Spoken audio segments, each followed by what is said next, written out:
Саламатсыздар ма, құрметті көрермендер? Ең соңғы жаңалықтарды алғашқылардың қатарында білгіңіз келсе, бейне астындағы лайк және подписаться таңбаларын басып, біздің арнамызға жазылуды ұмытпаңыз. Бүгінде зейнетақымен қамтамасыз етудің 3 деңгейі базалық, ынтымақтық және жинақтық еңбек өтіліне байланысты. Әйелдердің зейнетке шығу жасы 61 жас деп белгіленген.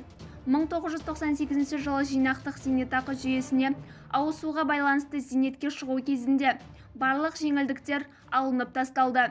Ал әлеуметтік кодекс аясында 1998 жылдың 1 қаңтарына дейін еңбек өтілі бар. 5 және одан да көп бала тәрбиелеп отырған әйелдер үшін 53 жаста зейнетке шығу мүмкіндігі ғана қалды. Алтай Көлгеновтың сөзінше, 5 және одан да көп бала тәрбиелеген аналар 53 жасқа толғаннан соң ынтымақтастық зейнетақы тағайындалады, ал 61 жасқа толғаннан соң жинақтық зейнетақы ала алады.